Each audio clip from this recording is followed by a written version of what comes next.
Hey everyone, Mr. Happy here, and in this video we're going to do a walkthrough for Eden's Gate Descent on the Savage difficulty, E2 Savage, which is causing nightmares in the Party Finder. This is just going to be a very long-winded walkthrough, very similar to the Titania one and the E1 Savage one that I posted recently, just because I'm using footage from the stream that, has Twitch chat on. It may have follow pop-ups or sub pop-ups. It's footage I generally don't consider usable for a traditional guide on Twitch, and people really like the Titania walkthrough style video. So figure this will just give you guys an idea of how the fight works, ways that you can approach it to try and get through it, and that'll be that. I will say that I'm sure these strategies are not optimal. I'm sure that the Party Finder will continue to evolve and find more optimal strategies, as this was a week one strategy just to get us through it. So if somebody suggests something to you other than what's in this video, just be open to it. It may be a better solution than something I'm presenting to you now, and I might even realize there's a better solution to it mid-video. It happened during the E1 Savage video. It's like, I could do this mechanic way smarter. Let's do that instead. So maybe that'll happen here. Let's find out. So E2 Savage is causing a nightmare for the Party Finder because there's a lot of personal responsibility in terms of dodging attacks, where you may not die, but the amount of damage that you're going to deal across the fight is very, very, very difficult. So the A, B, C, and D markers, we do technically kind of use those for orientation on a certain mechanic, but they aren't super vital for what we're going to have to do. We do again lay down a 1 marker though, and actually do markers or do assignments that are somewhat similar to what we did in E1 Savage, where we break up into 4 groups of 2, which we will need to do for a certain mechanic that comes at one point. And we also have one person take each section. Very similar. I'd say that it's very similar to Titania Prep, where you lay down the 1 marker, everyone takes a cardinal or intercardinal direction, so you have 8 different people being spread out in different directions. And we also do 4 groups of 2, and it works out really, really well. And you'll see why we need those things very shortly into the fight. So Voidwalker has a few new mechanics, and also some of the old mechanics are way more chaotic or have new aspects about them that you definitely need to watch out for. Within 2 seconds of the encounter, most groups are going to wipe to this. Doom Void Cleaver is always the first attack Voidwalker uses. This will fire 1 line AoE, one conal AoE at each player, depending on where they're standing. That also gives a physical vulnerability up. So if you get hit by 2 of them, you're dead. So that's what we made the Titania positions for earlier, where we spread out in 8 different cardinal and intercardinal directions. We do also use it for another mechanic later, though. So you can see we all spread out about evenly around the boss, and when the mechanic goes out, it's nice and separate from everyone. There's a little bit of space in between, so you know that you're far enough away, and you're going to need that in-between space when you see what happens right after this. It actually also doesn't do that much damage on its own, but for each AoE that's fired out, a Void Scent clone will start hovering towards the boss, or where the boss's center point was when the attack went off. So if you move the boss during this, they'll still go to the exact same spot. Now, these things are what is causing probably the most trouble in the Party Finder. If a player touches these, they not only take a little bit of damage, they also take increased damage for quite a long period of time, and that damage increase stacks, and they will deal less damage for the next 20 seconds. I think it's a 15 or 20% damage reduction for the next 20 seconds, and that can make, with low gear, getting through it in the Party Finder a little bit more difficult. You just need to go to the in-between space and dodge it. This is specifically really tight for melees and tanks, and you can see that our tank over to the right of me, this tank right here, squeezes right through. We left plenty of space for him. You can see right there, he squeezes through, doesn't get a stack. Nobody gets a stack. But it's definitely going to take a little bit of practice for players to know just how much space they have. You also need to understand if you have enough space by looking at them. Maybe your partner got a little too close to you on the right, but there's plenty of space on the left. So it just takes a little bit of practice to make sure as a melee or as anyone that you can get out of that situation without getting hit an unnecessary number of times. Immediately follows Unholy Darkness. This is the same as normal mode, just split damage. And there's actually going to be a little showcase of the normal mode mechanics. Doom Void Slicer, same as normal mode, but there's no AoE indicator. So you need to be able to identify Doom Void Slicer, Doom Void Guillotine, and the new Doom Void Cleaver, all by looking at the name of the attack. That's how you have to determine where to dodge it. Doom Void Slicer means get under the boss's hitbox, which you can see right here. And this will also summon 8, I believe, Void Scent, which will also creep towards. These ones are evenly spread out, so you know you can squeeze between them, unlike the ones you had to position specifically for Doom Void Cleaver. All right, and then Darkfire 3 is the same. It's just don't stack these, spread them out. And with that, I think it's done with the showcase for the normal mode mechanics. Now that Doom Void Slicer can actually be Doom Void Slicer or Doom Void Guillotine. So you saw us get Slicer in this pull, but you may get Guillotine, which means you would need to go to the sides of the boss. You'll see Doom Void Guillotine again later, so I'll remind you what it looks like and, you know, where the safe zone is for it. But just reminding you now that that first Slicer can actually be a Slicer or a Guillotine. Now for these puddles, there are 8 of them, so all 8 players need to each take 1 puddle. Luckily, these puddles are actually aligned in such a way that you can use the exact same assignments for Doom Void Cleaver for these same puddles. So we made sure that ranged specifically had the intercardinal puddles and that melees had the cardinal puddles, just for sake of optimization, you know, depending on how many melee or range you actually have. And everyone just goes from their Doom Void position right to that same one, and then they'll get the same one every time, regardless of whether or not the boss moves. Now the boss is also going to start using Spell in Waiting here. Oh, and by the way, those do deal damage over time when you stand in them, and that's actually going to play an important part later. Also, upon landing, they actually do deal quite a bit of damage to the group. We took about 37,000 damage through whatever mitigations we actually had at the time. Now, the boss is also going to start doing Spell in Waiting combos here. The first Spell in Waiting is going to be that stack damage marker, which is going to play a little bit of a role later. Now, these Darkfire 3s are also Spell in Waiting, and these Darkfire 3s are actually going to explode before the Unholy Darkness. So people who have those Darkfire 3s, make sure that you're ready to get away from the group. Make sure you start kind of moving into a safe position early, and then you can see all of them stepping off to the side. Now, on top of that, after that Darkfire 3 goes off at the same time, a player is going to be marked with Shadow Eye. If you look at that player, it will petrify you. If you take damage while you're petrified, you will die. So you need to be paying close attention to the timer for this. We have the person with the Spell in Waiting Shadow Eye go just behind the Unholy Darkness stack. This means that everyone in the stack is actually looking towards the boss and looking away from me, so it guarantees their safety.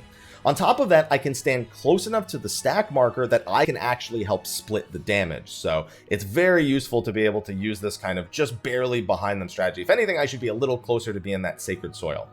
Now, at the same time, 2 players are actually going to be marked with Hellwind, which is a prey marker over their head.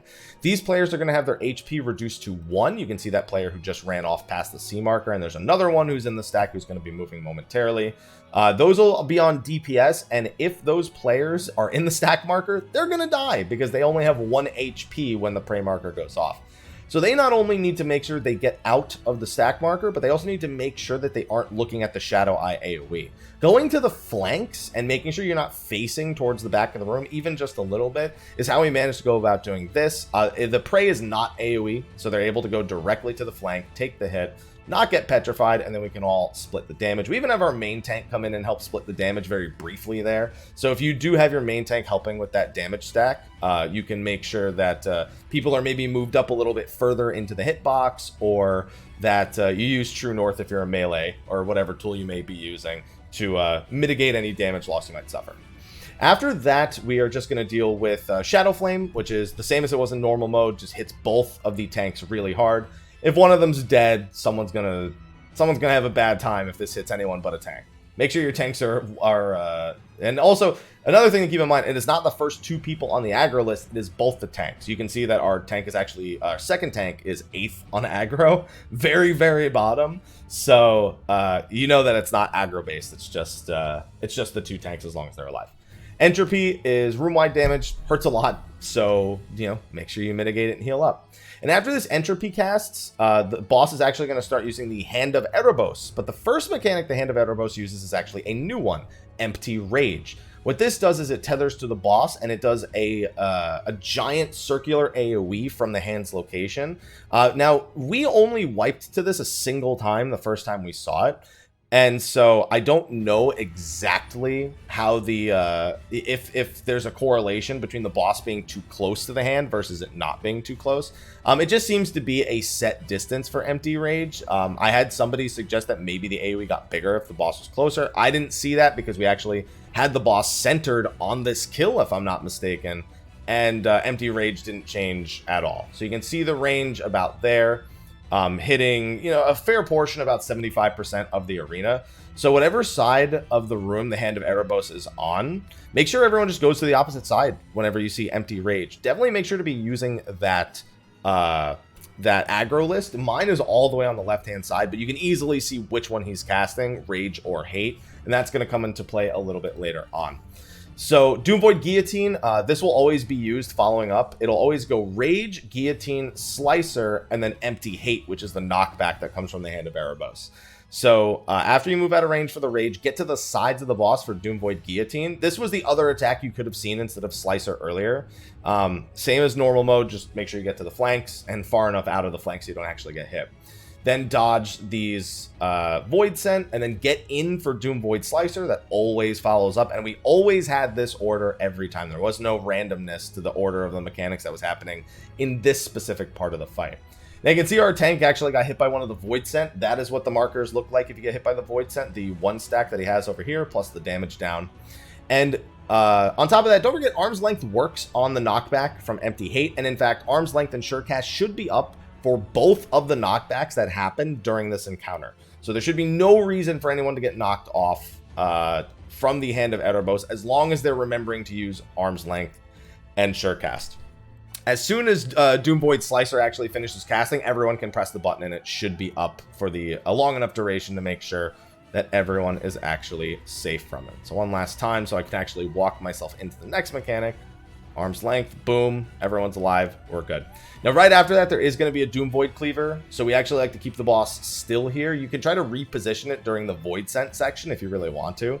We opted to keep the boss in a similar position during right after Empty Hate. That way you could do Doom Void Cleaver with complete consistency, and we were good to go.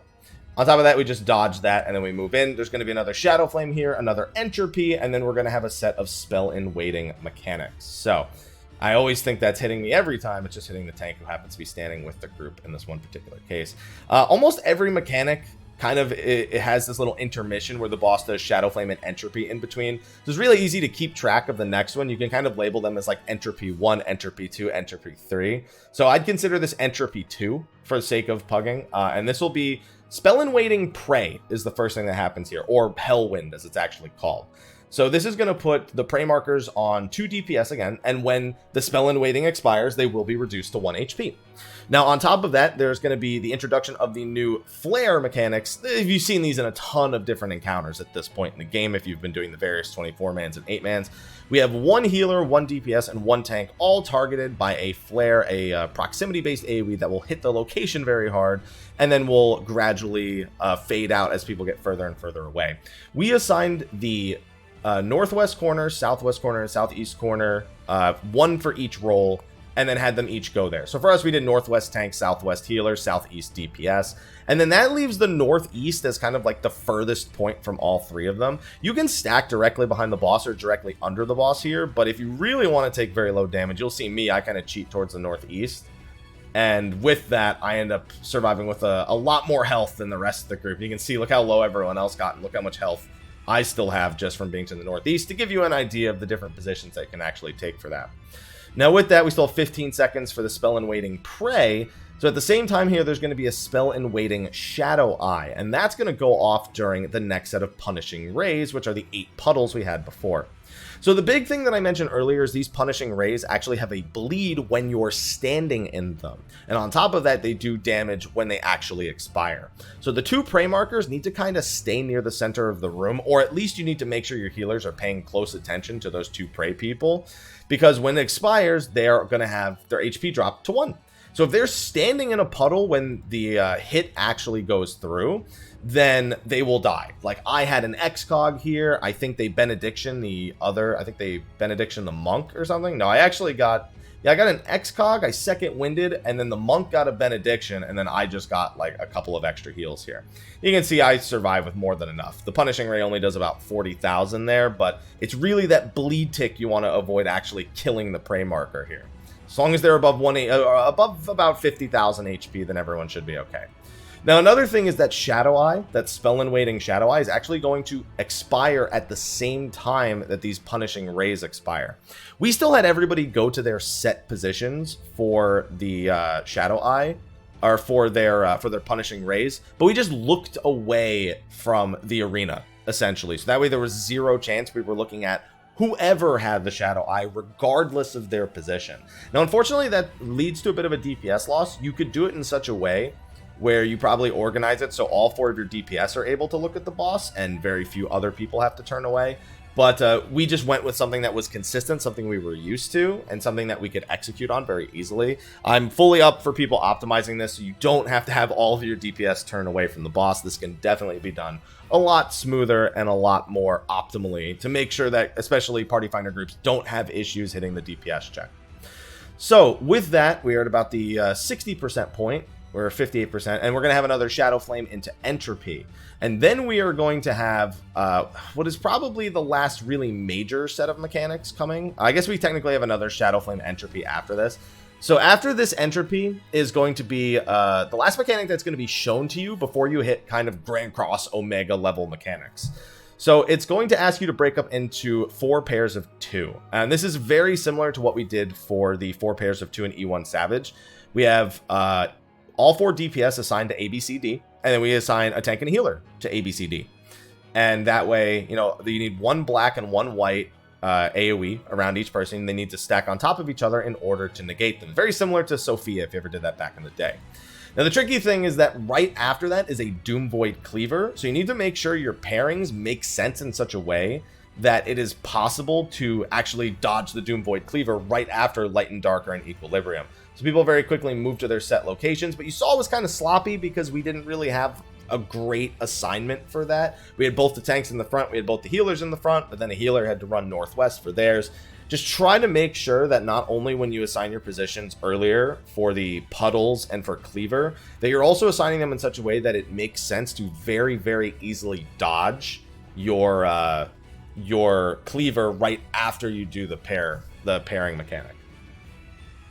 Just got to be fast. That's all you got to be. You saw there was still plenty of time to avoid it. Now, this will probably get a few people too. You saw me duck around the outside there. The Unholy Darkness AoE, luckily, is a really late timing for when the damage is actually dealt. So right after that Doom Void Cleaver after the pairing is the stack marker. You just got to make sure people are healed up pretty quickly after the Cleaver and make sure that people quickly get to a set location in order to actually split this. We've done that a couple different ways. We just had everybody kind of stay in between and had us like kind of converge at the last second.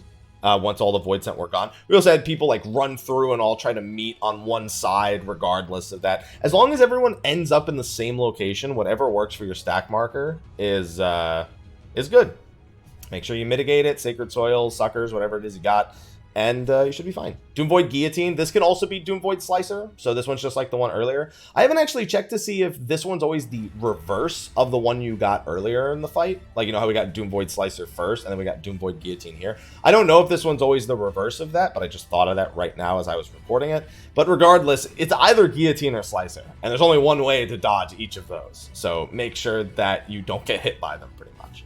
If I'm not mistaken, in normal mode, you could also outrange Doom Void Slicer, but with us having him in the center of the room, I don't know if that's possible, but I wouldn't try it, personally. So then Shadow Flame into Entropy again. So that was Entropy 3. Entropy 4, I'd consider probably the most major one. It pretty much takes all 3 of the previous Entropy phases and combines them into one kind of machine gun style mechanic. So first there's going to be Spell in Waiting Flares, and these flares have a really long time before they go off, but they are in waiting, so you do not need to use the flare positions right here. And then the Hand of Erebos is going to come out of one side. I should have mentioned earlier, the Hand of Erebos does not always come out of the same side. He can come out of the east or west side of the arena, as Aloha very loudly makes his presence known. So keep an eye out for where the Hand of Erebos is actually pulsating from. He can use Empty Rage or Empty Hate from here. Aloha. I need you to relax, buddy. This is going on YouTube as is. I think I just got a system message. Everything's interrupting me. That's fine.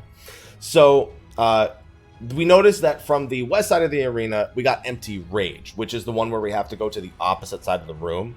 If that had been Empty Hate, then it would have been the knockback, and we could have kept the boss centered, all used our knockback prevention, it would have been fine. But it can be either or. So keep an eye out for that, and no matter what, this is the last knockback you're going to have to deal with. So again, you will have Arm's Length and Surecast for both Empty Hates, assuming you even get 2 of them. Because if you don't get Empty Hate here, there is no Empty Hate coming later in the phase, thankfully. So we just had to dodge for the Empty Rage. And you can see here, our Paladin, or our Warrior there, he didn't quite see that it was Empty Rage. He held the boss in the center, took a hit. Not the end of the world. It gives him Infirmity, which reduces the healing he receives, and also that damage down as you get from getting hit by most of the mechanics. So we have the Spell in Waiting Flare, and now we have a Spell in Waiting Unholy Darkness. So what's going to happen is those 3 flares are going to go off first, and then immediately after, the Unholy Darkness is going to go off as well. So you can see the flares going now, 3, 2, 1. They're all going to their positions. And we also got another set of Spell in Waiting flares. You saw somebody kind of panic and try to go off to the side like well before they needed to. And this is definitely the big thing that Voidwalker preys on, is people seeing AoE markers and not remembering they are not happening right this second. So right after those flares go off, the Unholy Darkness goes off maybe 2 or 3 seconds later. So you need a lot of very instant mitigation and healing between the 2 hits to make sure that nothing goes wrong. So you see there's the Unholy Darkness. And we're all fine. Now we have 40 seconds before these flares are going to go off. So this is a time to do a lot of DPS if you can. There's going to be a Shadow Flame here, and there's going to be a Spell in Waiting Shadow Eye that's going to be placed. So I mentioned earlier that the flares we were sticking in the northwest, southwest, and southeast sides of the room. The Spell in Waiting Shadow Eye we get here, there's going to be 2 of them. We actually placed both of these in the northeast side of the room. Again, I'm not sure if this is optimal. This is just what we decided to do. But they basically both go to the northeast and look away from the rest of the party. The people using the Spell in Waiting flares also look away from that northeast corner. And all 3 of the remaining people who did not get marked by anything are actually going to get a Spell in Waiting Dark Fire 3. Which does not go off until after the flares and after the Shadow Eyes go off. But those 3 players can actually stand on the northeast side and look away from the northeast to keep DPSing during that phase, which is incredibly useful, and then they can disperse to set locations after that. We didn't even give them set locations. They honestly just YOLO'd it. I would highly recommend making sure your Darkfire 3s try to adhere to set locations. Maybe make them based off the locations they use for other mechanics. You can see right there, 3 Darkfire 3s. And this is where the remaining machine gun of mechanics kind of happens. After those Darkfire 3s go off, the Spell in Waiting ones, you go down to 4. It's the 4-pair mechanic again. So you need to get to the 4-pair positions like we have here. And then immediately after that, you need to make sure everyone has enough time to get to their puddles for Punishing Ray. And right after that is a Cleaver. Now, luckily, because we have everyone going to the same location for their 4 pairs as we have them going to for their Cleaver, we're using those locations for the same thing, then I'm sorry, for the puddles and for the Cleaver, it actually means that as long as everyone stays in the same direction and the boss is centered, that the Cleaver is just, you barely have to pay attention to it. Just as long as nobody panic moves like into a bad location, then you should be fine. Now, at this point, you probably want the boss under 25%, ideally, because if anyone screws up in this last phase or anyone loses DPS due to just too many mechanics, they can't really focus, maybe they get hit by something extra, it can lower the DPS output by a lot and really cost you in this last little phase here.